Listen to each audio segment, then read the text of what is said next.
Hi, I'm Matthew from Ludobox, and today I'm going to give you an overview, let's hope it will be brief, of Cry Havoc. So Cry Havoc is a game, an area control game for 2 to 4 players, ages 12 and up. It's written 10 and up on the box, but it's a bit heavy, let's be honest.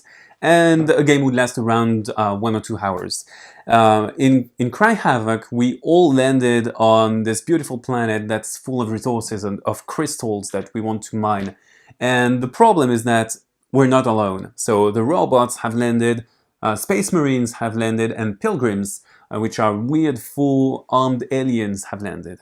But that's not the worst. The trogs are also there. They are the inhabitants of the planet, and they know it like the back of their hand. And they are going to try to prevent people to exploit them. So here we have a 3-player setup, because in case of a 4-player setup, the trogs play as the 4th player. So it is a game that wants you to control areas, and you want to control areas with the most crystals, because they are going to give you victory points if people play the victory point action. So there is an enable scoring action. And it is also an exploration game, because you have this wonderful planet, which is at the beginning there is nothing, and you're going to move from your headquarters to areas of the planet, and you're going to discover stuff. So what you can do in a turn is basically play a card. At the beginning of a round, you have 4 cards in hand typically, because you draw 4 at the beginning of a round. Then you're going to play 1 action, and 1 action is 1 card. So for example, if I play this constructor action, I get these 3 wrenches, that's better. So I get these 3 wrenches, sorry, and I'm going to be able to build stuff.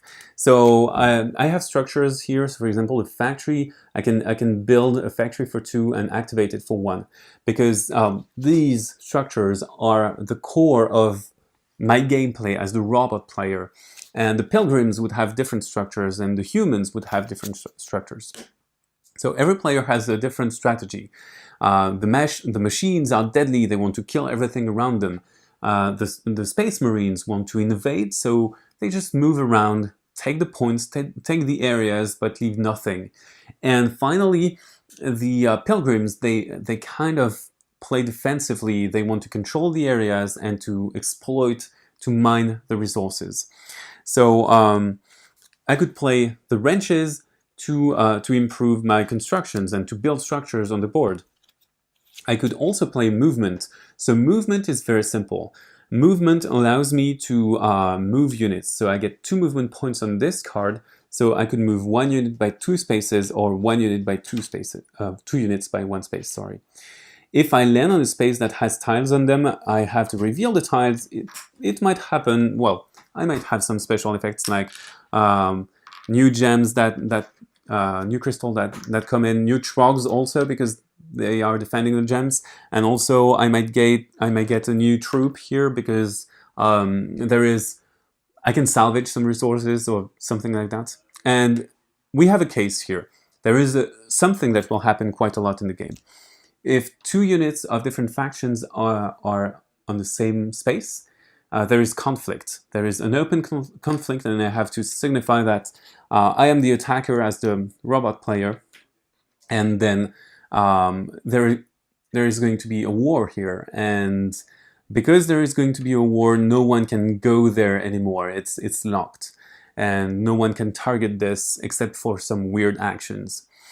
So at the end of the round, basically 3 actions per player, we are going to resolve any fights that can occur. So the fights are numbered, and we can go from fight to fight. So the fights are going to be resolved with this board, which is very interesting. We don't use dice or chance to resolve them. So the attacker and the defender have 3 priorities to check. First, the area control, then taking prisoners, which allows for victory points, and also blocking the opponents, because you take the prisoners and they are not available for recruiting anymore. And finally, attrition, which is basically killing enemy units for victory points. So the attacker would lay his units on the board, and the defender would lay his units on the board as well. Every player has the choice of playing one of his cards for their battle effect, which is kind of a text box, which can maybe put new units like here and there, or maybe reverse priorities because you're going to resolve that way and you want to resolve them this way maybe. So it is very interesting, and it's going to happen pretty often in the game. And there is also something that happens every time there is a battle. New crystals are going to get discovered because of explosions. So this means that this area is going to become more valuable because now it's worth 4 points instead of 2. Let's imagine that I take control of the area with the robots, I lose 1 robot, and I get 2 robots back. So I remove this because there is only 1 faction remaining, and I have taken control of the area. So that means that I can build on it, and that if someone enabled scoring, I would get 2 and 4 points in this case. So you want to conquer the most territory, but you also want to conquer the best territory, which is not always the one closest to you. You want conflict to happen with other players. So the game ends after a maximum of 5 turns because there is this scoring track and the events, and if the events overlap, you might not see certain events coming. Well, you know almost everything about Havoc, so I'm going to wish you a very good game and see you on LudoVox. Bye!